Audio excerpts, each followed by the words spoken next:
My name is Waverly Palmer, and I'm 32 years old. Last week, at my sister's $200,000 wedding at a $15 million estate in Greenwich, Connecticut, I was handed a gray badge that read, "Limited Access Guest," while my mother leaned in and whispered, "That means no plate for you, Waverly." I had spent 3 years saving $10,000 for that envelope. 3 years of skipped vacations, home-cooked meals, and wearing the same work clothes until the seams frayed. I wanted to give my sister the most generous gift I could afford. I wanted to prove I belonged in this family. Instead, I got a laminated piece of plastic that told me I wasn't welcome at the reception. So I walked to the gift table, retrieved my envelope, and said 5 words that made my mother's face turn white. Before I tell you what happened next, please take a moment to like and subscribe, but only if this story resonates with you.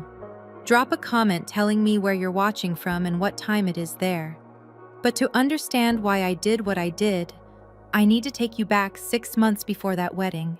The Palmer family looks perfect on paper. My father, Gerald, is a retired mechanical engineer who spent 35 years at the same company.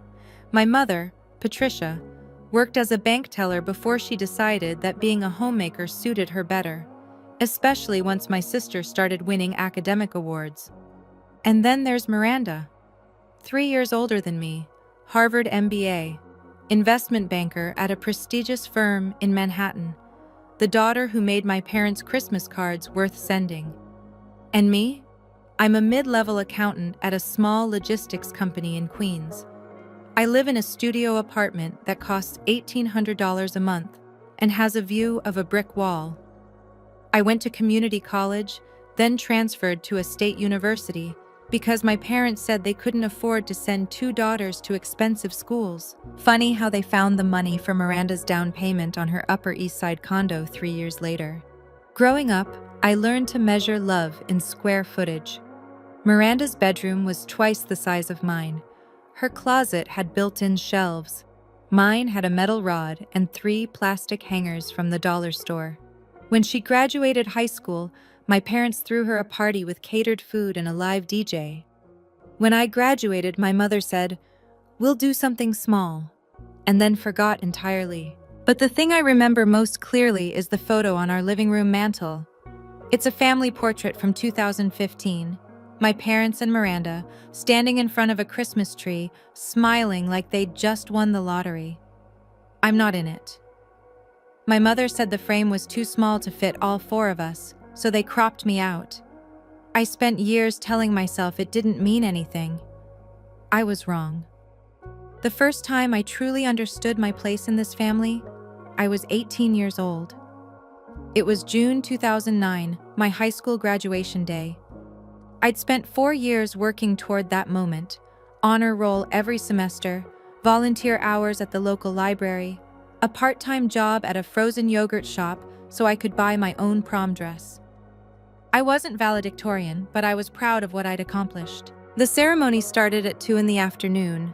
I walked across that stage at 2:47 p.m., shook the principal's hand, and received my diploma. I smiled for the camera even though I knew no one in my family was behind it. My parents weren't there. They were 300 miles away, taking Miranda on a campus tour at Columbia University. She was a junior in college and thinking about graduate school. My mother said, "Miranda's future is time-sensitive. You'll have other graduations." I never did. The only person in that auditorium who came for me was my Aunt Diane, my mother's younger sister.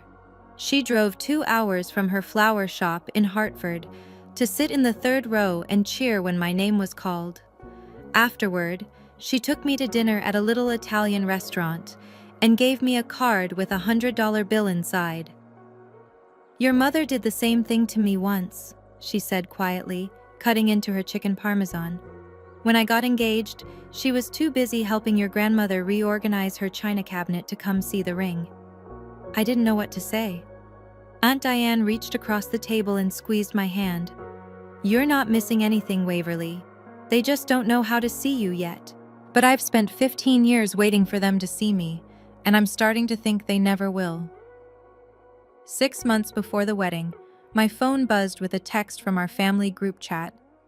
A group chat I was added to but rarely spoken. Miranda had attached a photo of her left hand, a 3-carat cushion-cut diamond glittering against a backdrop of what looked like a rooftop restaurant in Manhattan.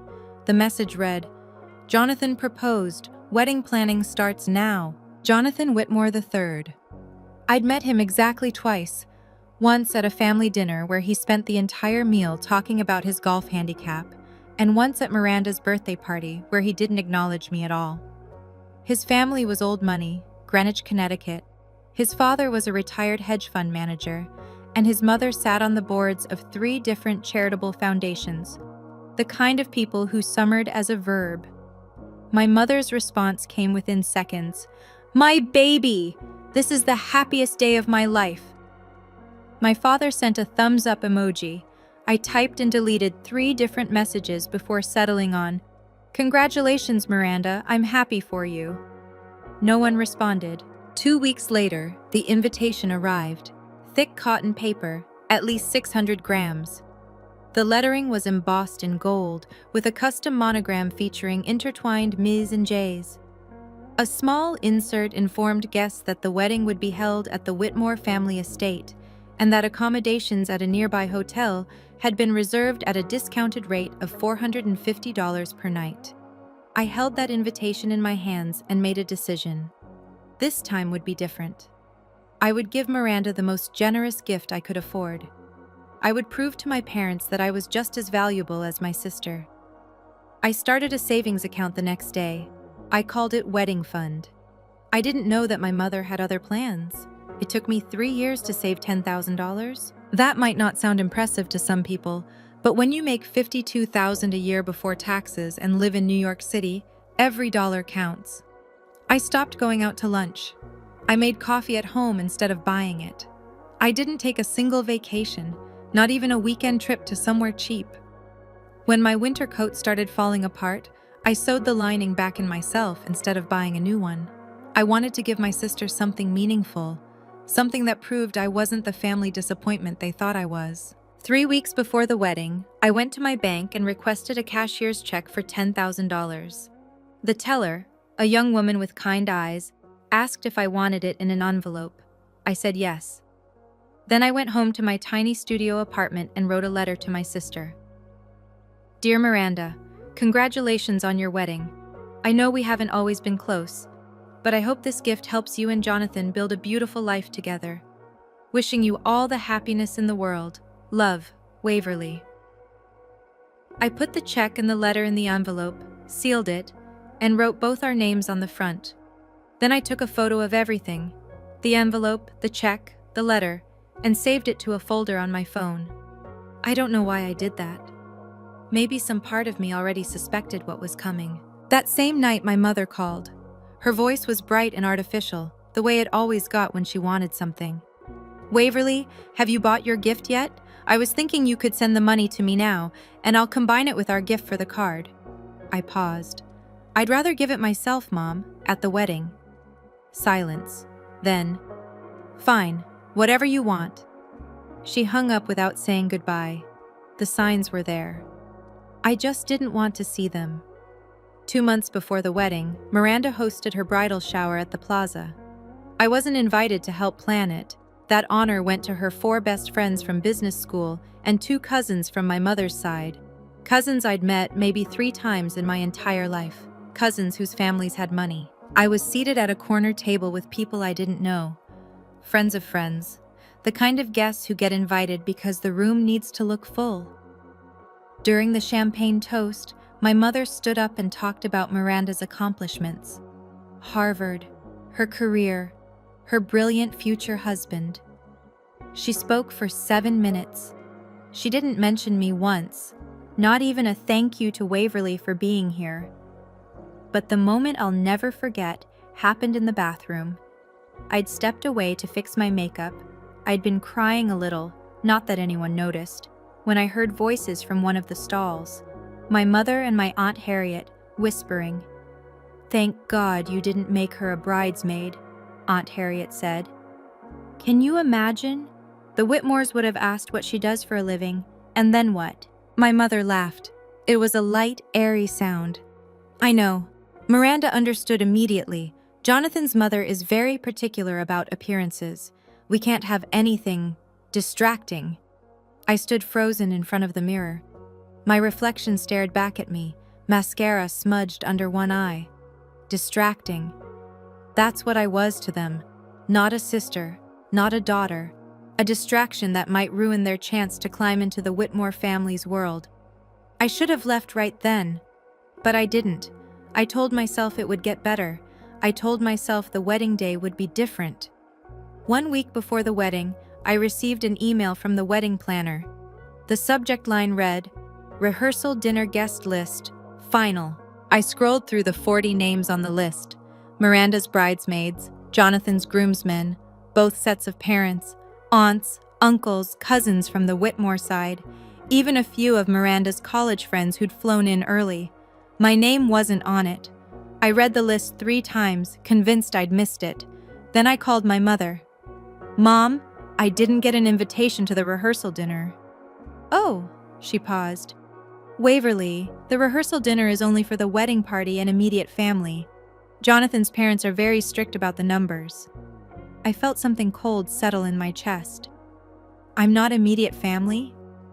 "You know what I mean. It's not personal. The Whitmores are hosting, and they have a lot of important people to accommodate. There's simply no room." I pulled up the email again, scanned the names. Miranda's friend Jessica is on the list. She's not family. She's a bridesmaid, Waverly. Don't make this difficult. I wanted to scream.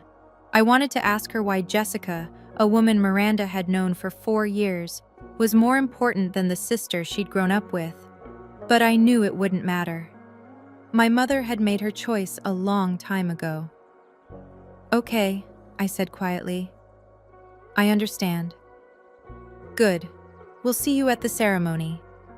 She hung up.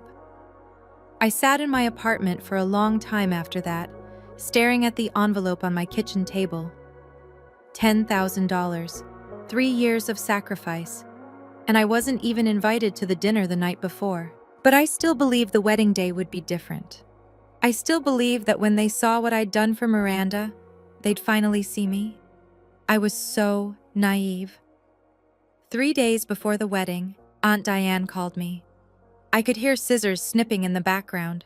She was probably arranging flowers at her shop, the way she always did when she needed to think. "Waverly, honey, I heard about the rehearsal dinner," I sighed. "It's fine, Aunt Diane. It's just logistics." "It's not logistics." Her voice was sharper than usual. "It's your mother being your mother. And I need to ask you something important. Do you really want to go to this wedding?" The question caught me off guard. "Of course I do. Miranda's my sister." "Miranda is your sister," Aunt Diane agreed. "But that doesn't mean she acts like one. And Patricia," she stopped herself. "Your mother and I grew up in the same house, Waverly. I know exactly what she's capable of." "What do you mean?" Aunt Diane was quiet for a moment. Then, "At your mother's wedding, I was seated at the last table, next to the caterer's station. She introduced me to your father's family as my sister, the one who arranges flowers. Not by name, not as family, just the one who arranges flowers." I didn't know what to say. "Your mother doesn't hate you, Waverly. She just doesn't see you as useful to her plans, and right now her plan is to impress the Whitmore family. You don't fit that picture. So what should I do?" "That's not for me to decide." I heard her set down the scissors. "But I want you to know something. I'll be at that wedding, and if anything happens, anything at all, you won't be alone." I felt tears prick my eyes. "Thank you, Aunt Diane." "Family isn't about blood, sweetheart. It's about who shows up. Remember that." I didn't know how much I'd need those words 3 days later. The night before the wedding, my phone rang at 11:47 p.m. It was Sophie Roberts. We'd been best friends since college, and by some strange coincidence, her event planning company had been hired to coordinate Miranda's wedding. She'd tried to stay professional about it, keeping our friendship separate from her work. But that night, her voice was shaking. "Wave, I need to tell you something, and I need you to stay calm." I sat up in bed. What is it? I was reviewing the seating chart tonight. Final check before tomorrow. She paused. Your name was on table 3 2 weeks ago, family of the bride. But when I looked today, it's been crossed out, with a pen, and there's a note next to it. My heart started pounding. What does the note say? It says, guest will receive limited access badge, no meal. I couldn't breathe. Who wrote it? I don't know for sure, but I recognize the handwriting. Wave. Sophie's voice dropped. It looks like your mother's. The room started spinning. No meal, limited access. They weren't just excluding me from the rehearsal dinner. They were excluding me from the entire reception. Sophie, are you sure? I took a photo of the note. I'm sending it to you now. My phone buzzed. I opened the image and stared at the familiar handwriting. The same neat cursive that had signed my birthday cards for 32 years. Guest will receive limited access badge, no meal. My mother hadn't just forgotten about me. She'd planned this. Deliberately, methodically. She wanted my money but not my presence. I didn't sleep that night, but by morning, I knew exactly what I was going to do. I woke up on the morning of June 14th with a strange sense of clarity. The panic from the night before had burned itself out. In its place was something colder, harder. Not anger exactly, more like certainty. I stood in front of my closet, the same tiny closet I'd had for 4 years, and chose my outfit carefully. A navy blue dress I'd bought on sale 2 years ago. Simple, elegant, not attention-seeking. The kind of dress you wear when you want to look respectable, but not memorable. I did my own makeup, neutral tones, a light application of mascara. Nothing that would run if I cried. Then I sat down at my kitchen table and gathered my evidence. The screenshot of my mother's text asking me to send the money early. The photo of the seating chart note Sophie had sent. The picture of my envelope with the cashier's check inside. And Sophie's contact information, in case anyone tried to call me a liar. I put my phone in my clutch alongside the envelope. Then I called Aunt Diane. I'm still going, I told her. I figured you would. Are you okay? I don't know, but I need to see this through. I need to watch them do it to my face. Aunt Diane was quiet for a moment. I'll be there, Waverly. I'll stay close to the gift table. If you need me, just look in that direction. Thank you. And Waverly, whatever you decide to do, I'll support you, even if it makes your mother hate me forever. I smiled for the first time in 24 hours. I think she already does. Probably, but that's never stopped me before.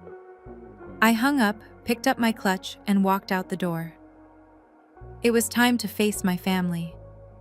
The Whitmore estate looked like something from a magazine. Georgian architecture, white columns, manicured hedges trimmed into perfect geometric shapes. The driveway was a sweeping curve of white gravel, lined with BMWs and Mercedes and Range Rovers that probably cost more than my annual salary. I'd taken the train from the city, then a taxi from the station. The driver whistled when we pulled up to the gate. Some party, huh? Something like that. I walked toward the entrance, where 2 staff members in crisp black vests stood behind a registration table. White tablecloth, flower arrangements in crystal vases, a neat stack of badges organized alphabetically. The woman in front of me, someone I didn't recognize, gave her name and received a gleaming gold badge. I watched her pin it to her dress and walk through the entrance without a second glance. Name? The staff member asked me. Waverly Palmer. He scanned his list, then reached under the table. When his hand came back up, he was holding a gray badge. Not gold. Gray. The color of concrete. The color of something you'd rather not notice. I looked down at it. 3 words printed in plain black letters. Limited access guest. Ma'am, this badge allows you access to the ceremony area only. The reception tent requires a gold badge. I stared at him. I'm the bride's sister. His face flickered with something that might have been sympathy. I'm sorry, ma'am. I'm just following the list. Before I could respond, I felt a hand on my elbow. I turned. My mother, dressed in a pale pink gown that probably cost more than my rent, diamonds at her throat, a perfect smile that didn't reach her eyes. "Waverly, darling, let's talk privately for a moment." The staff member looked relieved. My mother pulled me toward a cluster of rose bushes, out of earshot from the registration table. "Don't make a scene," she said, still smiling. "Anyone watching would think we were having a pleasant conversation." "What does limited access mean?" I asked. My voice was steady. I was proud of that. "It means..." She glanced over her shoulder, then lowered her voice. "It means you can attend the ceremony, but there's no room for you at the reception." The words hit me like ice water. No room? Jonathan's parents have a lot of important guests, Waverly. Business associates, board members, people who matter to the Whitmores. We couldn't exactly ask them to give up seats for... She stopped herself, but I heard the end of that sentence anyway. "For someone like you." "You could have told me," I said, "before I spent $300 on a train ticket and a dress." "Would you have come?" "No." "Exactly." She patted my arm like I was a child who didn't understand. "Look, just stay for the ceremony, show your face, leave your gift on the table, and then you can go. Miranda will understand." I looked at her, really looked at her. The woman who had raised me. The woman who had forgotten my graduation, cropped me out of family photos, and whispered about me in bathrooms. And now she stood here, in her designer gown and her borrowed diamonds, asking me to donate $10,000 to a wedding I wasn't allowed to attend. "You want my money," I said slowly, "but not me."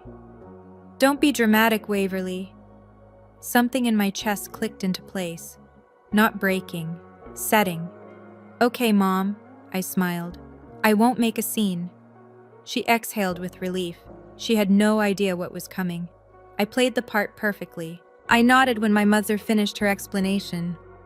I let her guide me toward the ceremony area, a stunning garden with rows of white chairs and an arch dripping with white roses and eucalyptus.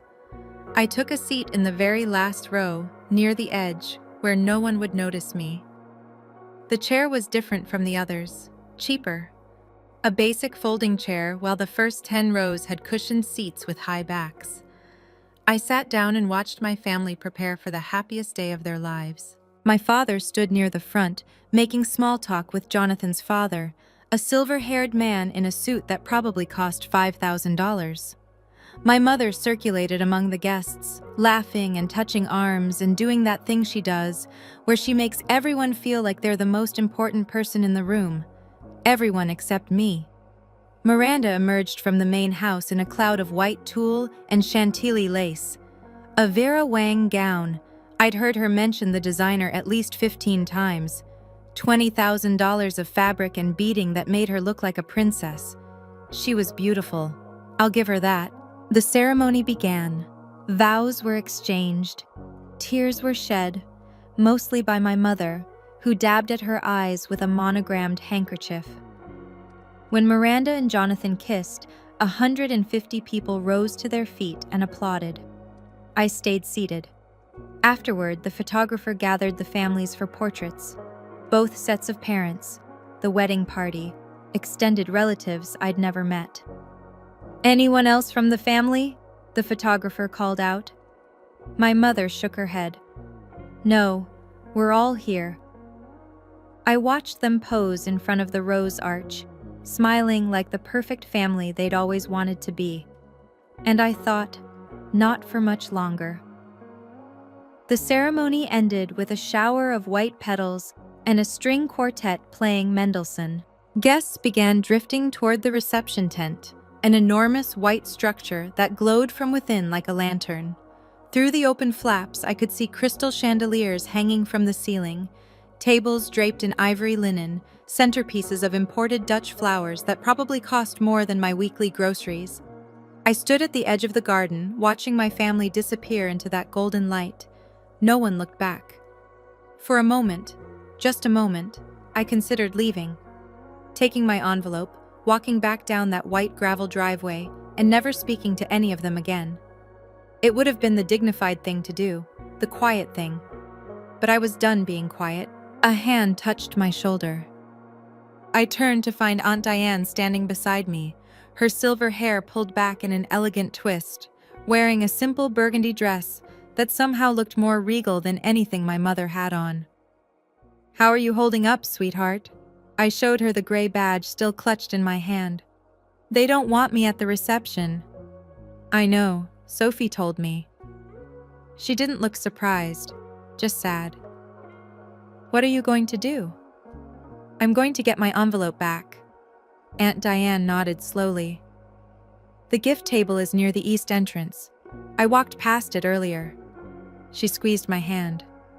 "I'll be nearby. You won't be alone." "Thank you." "Waverly," she held my gaze. "Whatever happens in the next 10 minutes, don't apologize, don't explain, don't give them the satisfaction of seeing you break." I took a deep breath. "I won't." She stepped back and I turned toward the tent. The gift table was waiting. I was halfway to the entrance when a staff member stepped into my path. "Excuse me, ma'am." He was young, maybe 22, with an apologetic expression. "May I see your badge?" I held up the gray card. His face fell. "I'm sorry, ma'am. This badge doesn't grant access to the reception area. Gold badges only." "I understand." I kept my voice calm. "But I'm the bride's sister. I just need to. I'm really sorry." He looked genuinely uncomfortable. "I have strict instructions, no exceptions." Over his shoulder, I could see the reception in full swing. Waiters carrying trays of champagne, guests laughing and mingling. My parents standing near the head table, accepting congratulations like they'd just achieved something magnificent. And then Miranda walked past. She was still in her wedding gown, radiant and flushed from the ceremony. Her eyes met mine through the crowd. For one single second, I thought she might stop, might tell the staff member to let me through, might remember that I was her sister before I was an inconvenience. Instead, she looked away and kept walking. She didn't even slow down. The staff member shifted awkwardly. "Ma'am, if you'd like to wait outside, I can—" "It's fine." I stepped back. "I'm not trying to get in." He looked relieved. I turned and walked toward the east side of the tent, where a white table covered in silk fabric held a mountain of beautifully wrapped gifts. No security, no supervision, just a decorative sign that read, "Blessings for M and J" in gold calligraphy. My envelope was in there somewhere. $10,000 that my family expected to receive, but didn't think I deserved to be thanked for in person. It was time to take it back. I want to pause here for a moment. You've seen what they did to me. The gray badge, the whispered explanations, my own sister walking past like I was invisible. So here's my question. What would you do? Would you leave quietly? Confront your parents?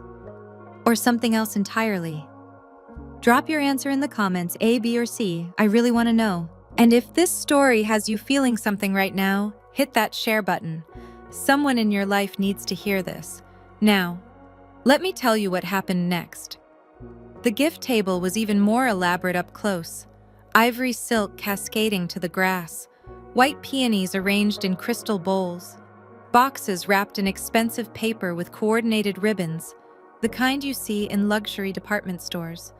Some gifts were clearly expensive. A few had cards from brands I recognized.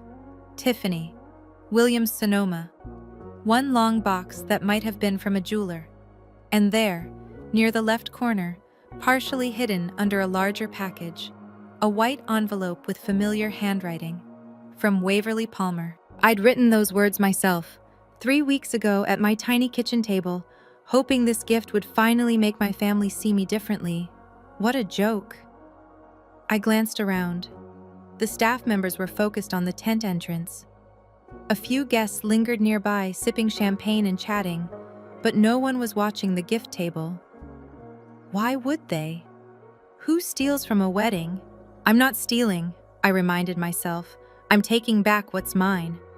Aunt Diane appeared at the edge of my vision, standing near a trellis covered in climbing roses. She gave me a small nod. "You're not alone." I took a breath and walked to the table. Casual, unhurried, like I was simply admiring the gifts. My fingers found the envelope immediately. The paper was slightly crinkled at one corner. Someone had picked it up, looked at it, and put it back down. Probably whoever organized the display. They'd seen my name. They knew I'd given generously. But they'd still decided I didn't deserve to be there when Miranda opened it. I slid the envelope into my clutch in one smooth motion. That's when I heard heels clicking on the flagstone behind me. "Waverly?" My mother's voice, sharp, confused. "What are you doing?" I'd expected this, maybe even hoped for it. My mother stood 3 feet away, champagne flute in hand, her perfectly made-up face frozen in an expression somewhere between shock and fury. Behind her, a few guests had turned to watch, not many, but enough. "I asked you a question," she said, lowering her voice to a hiss. "What are you doing at the gift table?" Taking back my envelope. "You're..." She stopped, processed. "You can't do that." "I can." I kept my voice calm, the way Aunt Diane had taught me. "The gift hasn't been given yet. The envelope hasn't been opened. Legally and morally, it still belongs to me. This is ridiculous. Put it back right now." I didn't move. From somewhere behind me, I heard a familiar voice. Sophie, speaking into her wireless headset about an issue with the cake display. She walked past us without making eye contact, but her hand brushed against mine as she passed, and into my palm she pressed a folded piece of paper. A copy of the note. The handwritten note she'd photographed the night before. "Guest will receive limited access badge, no meal." In my mother's handwriting. I palmed the paper into my clutch alongside my envelope. Evidence, confirmation, proof that this wasn't an oversight or a mistake. My mother had planned this from the beginning. "Patricia?" A woman's voice interrupted us, older, cultured, with the slight accent of old Connecticut money. "Is everything all right?" I turned. Eleanor Whitmore, mother of the groom, silver hair, pearls at her throat, eyes that missed nothing. My mother's face went pale. "Everything's fine, Eleanor. Just a small family matter." But Eleanor's gaze had already landed on me, on my gray badge, on the clutch I was holding just a little too tightly. "I see," she said. "How interesting." The next 30 seconds felt like an hour. Eleanor Whitmore was still watching me with those sharp, intelligent eyes. My mother was frozen beside her, clearly calculating how to salvage the situation. And in the background, the string quartet played something soft and romantic while 150 oblivious guests celebrated. I looked at the gray badge still hanging from my dress, then at the tent, golden and glowing, full of people who'd been told I wasn't important enough to sit with them. My mother took a step toward me. "Waverly, please, don't do this here. Not today." "Why not today?" "Because it's your sister's wedding." "Is it?" I tilted my head. "Because from where I'm standing, it looks more like your wedding, your chance to impress the Whitmores, your opportunity to prove the Palmer family belongs in their world." Eleanor's eyebrow rose almost imperceptibly. "That's not fair," my mother said. "Fair?" I almost laughed. "You asked me for my gift money 3 weeks ago. You wanted it early so you could combine it with yours, so Miranda would think the generosity came from you. When I said no, you decided to punish me. That's not... You crossed my name off the seating chart. You gave instructions for me to receive a limited badge. You made sure I couldn't even sit down to eat at my own sister's wedding." My mother's face had gone from pale to gray. Eleanor Whitmore hadn't said a word, but her expression had shifted into something cold and evaluative. "I have the note, Mom." I patted my clutch. "Sophie found it. Your handwriting. Your instructions. No meal." For the first time in my life, I watched my mother run out of words. And that's when Miranda appeared at the tent entrance. "What the hell is going on?" The crowd parted for my sister like she was royalty. Miranda swept toward us in a cloud of white tulle, her face flushed with what I initially thought was joy, but quickly recognized as rage. Jonathan trailed behind her, looking confused. Several guests had stopped their conversations to watch. "Waverly," Miranda's voice was ice. "What are you doing at my gift table?" I pulled the envelope from my clutch and held it up so everyone nearby could see. "This is my gift to you. A cashier's check for $10,000. A murmur rippled through the watching guests. 10,000 was a significant sum, even for this crowd. "I saved for 3 years, I continued, keeping my voice steady. "I skipped vacations. I bought my coffee at home. I wore the same coat for 4 winters, because I wanted to give you something meaningful, because I thought maybe, this time you'd treat me like family." Miranda's expression flickered. Surprise, maybe, or discomfort. "Waverly, this isn't..." But I wasn't invited to the rehearsal dinner. I wasn't allowed to be a bridesmaid. And when I arrived today, I was given this. I held up the gray badge with my free hand. "Limited access, no meal. Your own sister wasn't allowed to eat at your wedding." The murmuring grew louder. I could see guests exchanging glances. This wasn't supposed to happen at a wedding like this. "That was..." Miranda looked at our mother. "That was for space reasons. Jonathan's parents had so many guests. Mom wrote the note herself." I met my sister's eyes. She put it in the seating chart, her handwriting, her decision. She wanted my money, but she didn't want me. Eleanor Whitmore stepped forward. "Is this true, Patricia?" The color drained from my mother's face completely. I've never seen my mother look so small. She stood there in her expensive dress and her borrowed diamonds, surrounded by the very people she'd been trying so desperately to impress, and she had no idea what to say. "Eleanor, I can explain. I'd love to hear it." Eleanor's voice was polite but sharp enough to cut glass. "Because from what I'm understanding, you denied your own daughter a seat at her sister's wedding while still expecting her financial contribution. It wasn't like that. Then what was it like, Patricia?" My mother's mouth opened and closed. No sound came out. More guests had gathered now. The string quartet had stopped playing. Even the waitstaff had paused to watch. Jonathan stood beside Miranda, looking like he wanted to be anywhere else on earth. Miranda grabbed my arm. "Waverly, stop this. You're ruining everything." I pulled free. "I'm not ruining anything. I'm taking back something that belongs to me. You can't just..." "I can." I held up the envelope one more time. "This check hasn't been deposited. This gift hasn't been given. And after everything you've done, everything you've let Mom do, I'm keeping it." "You're being ridiculous." "No." I looked at my sister, really looked at her, maybe for the first time. For 32 years, I've been the one who's ridiculous. Believing that if I just tried harder, loved harder, gave more, you'd finally see me as equal. But you never did, and you never will. I slid the envelope back into my clutch. "So I'm done trying." I turned to walk away, but my mother's voice stopped me. "Waverly Palmer, if you walk out of here, you're no longer part of this family." I turned back. "Mom," I said quietly, "I never was." The silence that followed was deafening. 150 people stood frozen in a perfect tableau, champagne flutes raised, conversations abandoned, all eyes fixed on the scene unfolding by the gift table. I could see their expressions shifting from curiosity to shock to something that looked almost like respect. My mother broke first.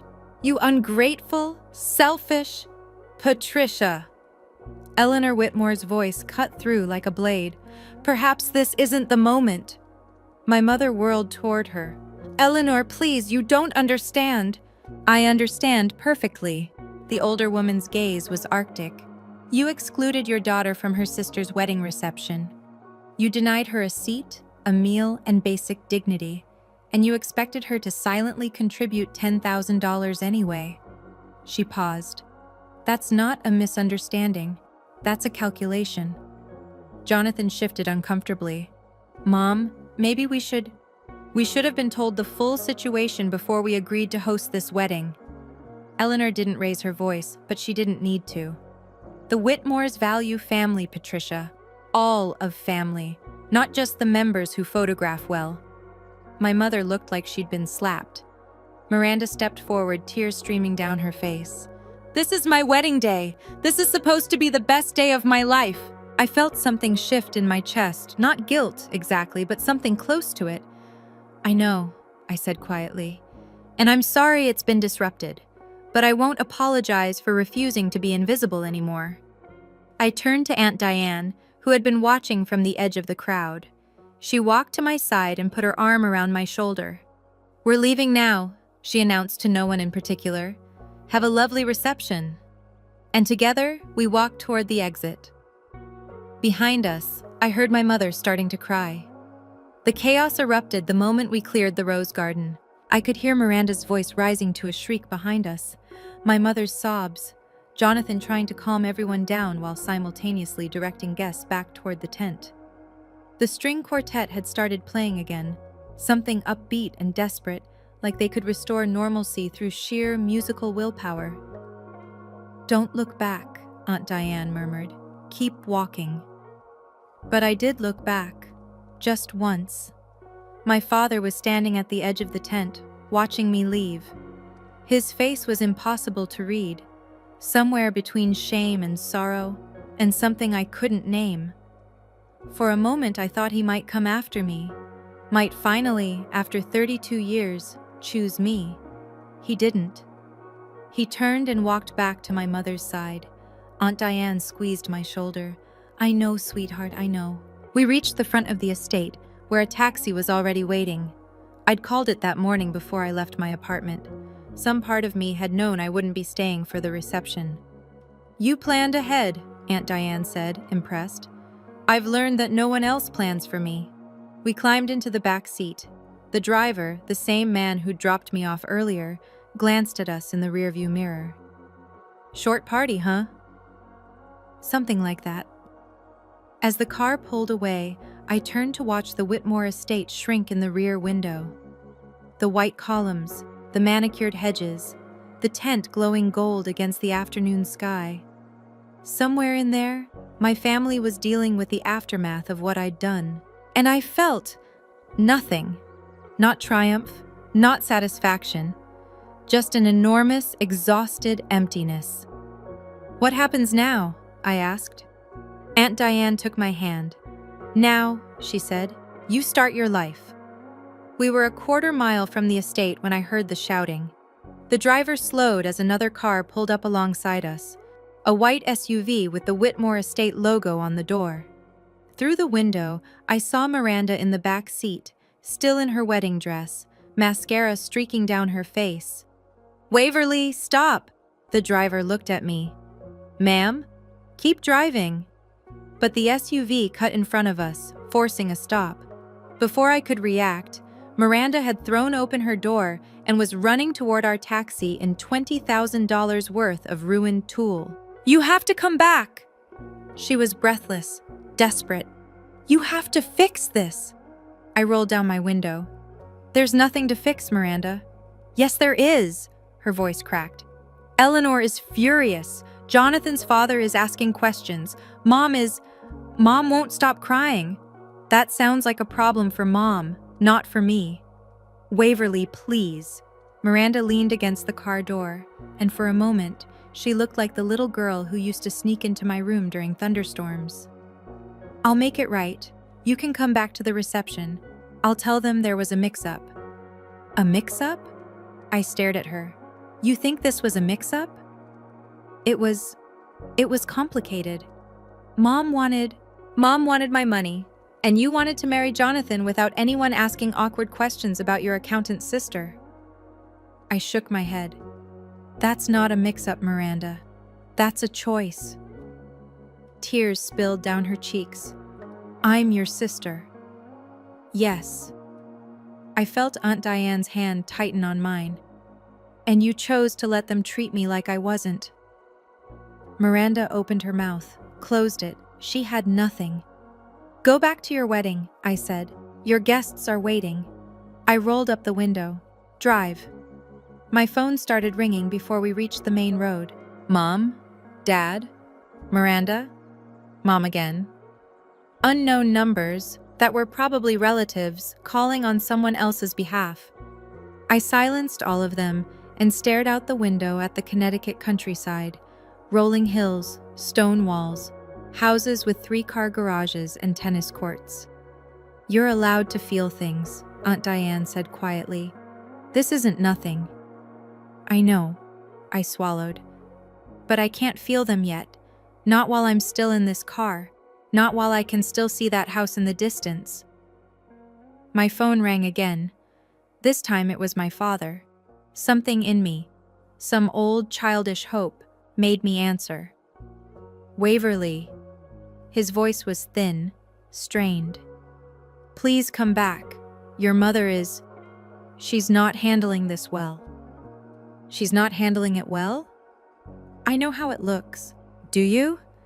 I felt the anger rising now, pushing through the numbness. Dad, they gave me a gray badge. They told me I couldn't eat. They wanted my money but not my presence. And you stood there. You let it happen. Silence. I didn't know about the badge. You didn't ask. My voice broke slightly, and I hated it. In 32 years, you've never once asked how I was being treated. You let Mom handle it. You let Miranda be the important one. And you never, ever protected me. Waverly. I'm not coming back, Dad. Not today. Maybe not ever. You can't just cut off your family. Watch me. I hung up. Aunt Diane didn't say anything. She just reached over and gently pried the phone from my shaking hand. You can have this back later, she said. When you're ready. The taxi drove on. Behind us, the Whitmore estate disappeared over the horizon. I didn't look back again. The tears didn't come until we reached the train station. Aunt Diane had insisted on riding back to the city with me. We sat in a quiet corner of the Metro North platform, surrounded by weekend travelers who had no idea that my entire world had just collapsed and rebuilt itself in the span of 2 hours. I actually did it. My voice sounded strange in my own ears. I actually took the envelope and walked out. You did. They're going to hate me. Aunt Diane pulled me close. Some of them will. But sweetheart, they weren't treating you with love to begin with. You can't lose something you never had. The tears came then, not the delicate photogenic tears my mother produced on command, but ugly, heaving sobs that shook my whole body. I cried for the graduation they'd missed, for the family portrait they'd cropped me out of, for the 32 years I'd spent believing that if I just loved them hard enough, they'd love me back. It was never going to be enough, was it? I whispered. No matter what I did. No, honey, it wasn't. Aunt Diane stroked my hair like she used to when I was small. Some people aren't capable of seeing value in others. That's a failing in them, not in you. The train arrived. We boarded in silence. As the Connecticut scenery gave way to the gray edges of New York City, my phone buzzed one more time. I glanced at the screen. A text from Sophie. Eleanor pulled Miranda into a private room after you left. No one knows what happened, but Miranda was crying when she came out. I think things are about to change for your family. I stared at the message for a long moment. Then I put my phone away and closed my eyes. That was the moment I left my sister's wedding. But the story doesn't end there. What happened in the weeks that followed, with my parents, with Miranda, with Eleanor Whitmore, I didn't see coming. Before I tell you the rest, I'd love to hear from you. Have you ever had to set boundaries with family? Comment below. A, if you've done it, B, if you're considering it, or C, if you need the courage. And if this story hit close to home, consider subscribing. The ending will surprise you. Now, let me tell you what happened next. My phone didn't stop buzzing for 3 days. I turned off notifications, but I could see the counter climbing every time I glanced at the screen. Missed calls, 47, texts, over 100, voicemails that I couldn't bring myself to listen to. The Monday after the wedding, I went to my bank during lunch break, and voided the cashier's check. The teller, a different one than before, asked if something was wrong. "Change of plans," I said. "I'm keeping the money." That evening, Aunt Diane called from her flower shop. "I've been hearing things," she said, scissors snipping in the background. "Eleanor Whitmore had a very long conversation with your mother after you left. Your mother called me this morning to blame me for encouraging you." "What did you say?" "I told her I didn't encourage anything. You made your own choice." A pause. "I also told her that if she'd treated you with basic dignity, none of this would have happened." "How'd she take that?" "She hung up on me. So, about as expected." I almost laughed. "What about Miranda?" Aunt Diane's voice softened. "From what I hear, the honeymoon has been tense. Eleanor said something to Miranda privately.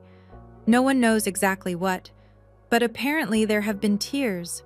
Jonathan's been trying to smooth things over, but Eleanor is... well, she's Eleanor. She doesn't forget." I processed this in silence. Part of me wanted to feel vindicated, but mostly I just felt tired. "What do I do now?" I asked. "You move forward, sweetheart. You've spent 32 years waiting for them to change. Now you stop waiting." I looked around my tiny studio apartment, the cramped kitchen, the view of the brick wall, the empty envelope holder on my desk. I think I can do that. 2 weeks after the wedding, 3 things happened. First, my promotion came through. I'd been working towards senior accountant for almost 2 years, and the timing felt almost cosmic. My boss, a practical woman named Margaret who had no patience for drama, called me into her office on a Tuesday afternoon. "You've earned this, Waverly. Whatever's going on in your personal life, you've never let it affect your work." She slid a folder across her desk. 12% raise, new title, you start next month." I thanked her and managed not to cry until I reached the bathroom. Second, my mother left a voicemail. I'd been deleting them unheard, but something about this one made me pause. Her voice was different, not the sharp, controlling tone I was used to, but something thinner, almost fragile.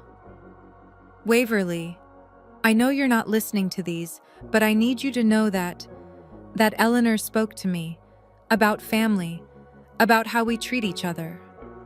A long pause. "I don't agree with everything she said, but I've been thinking, maybe we should talk." I saved the voicemail. I didn't call back. Third, my father sent an email. Not to the family group, just to me. Private. "Waverly, I don't know how to say this, so I'll just say it. I'm sorry. I should have protected you. I should have spoken up. I didn't, and that's a failure I'll have to live with. I'm not asking you to forgive me. I'm just asking you to know that I see it now. I see what we did. If you ever want to talk, I'm here." Dad. I read the email 7 times. I didn't respond, but I saved it to a folder labeled "Maybe Someday." 1 month after the wedding, I wrote the email I'd been composing in my head for years. I sat in my favorite coffee shop, a tiny place near my apartment that made excellent flat whites, and stared at the blinking cursor for a long time before I started typing. "Dear Mom, Dad, and Miranda, I'm not writing this to hurt you. I'm writing because I need you to understand something. I'm not angry anymore. Anger takes energy, and I've spent too many years giving my energy to people who didn't value it. What I feel now is something closer to clarity. For 32 years, I tried to earn a place in this family. I was quiet when I should have spoken up. I gave when I should have held back. I accepted treatment that I would never have tolerated from strangers because I believed that family meant enduring pain. I was wrong. Family means choosing each other. It means showing up even when it's inconvenient. It means treating someone with dignity even when, especially when, no one is watching. You didn't choose me, and I can't make you. But I can choose myself, and that's what I'm doing now. This isn't a door closing. It's a door that finally has a lock. If any of you ever want a real relationship, one built on respect, not obligation, you know how to reach me. Until then, I wish you well. I genuinely do. Waverly. I CC'd Aunt Diane, then I hit send. The responses came within hours. My mother's was defensive. Miranda's was tearful. My father's was 2 words. I understand. I didn't reply to any of them. Instead, I finished my coffee, paid my bill, and walked out into the autumn sunshine. I had a life to build. 6 weeks after the wedding, I moved into a new apartment. 1 bedroom, actual closet space. A window that looked out onto a small park instead of a brick wall.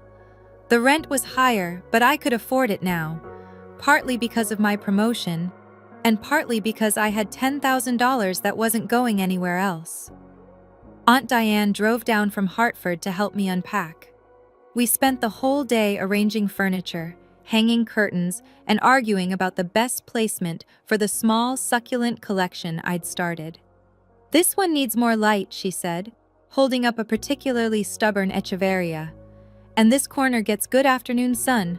Trust me, I've been growing things for 40 years. I let her win that argument.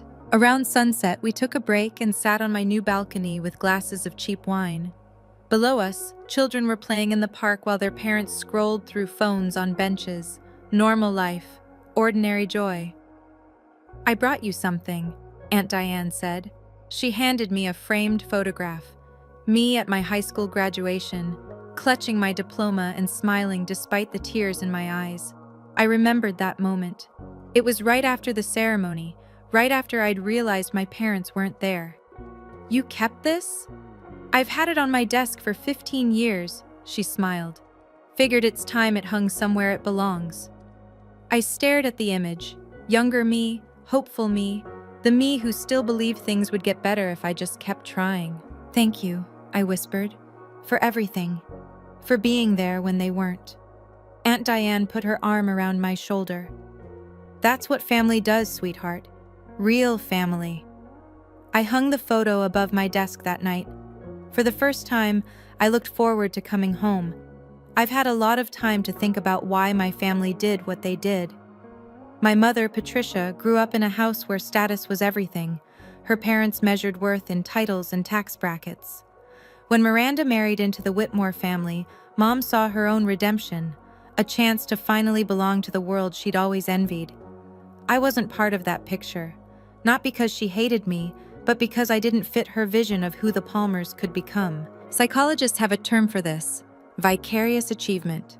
When parents live through their children's success because they feel inadequate about their own. Mom couldn't climb the social ladder herself, so she attached herself to Miranda's journey. And anyone who threatened that narrative, including her own daughter, became expendable. Miranda wasn't malicious. She was complicit. She grew up believing the world owed her more because she achieved more.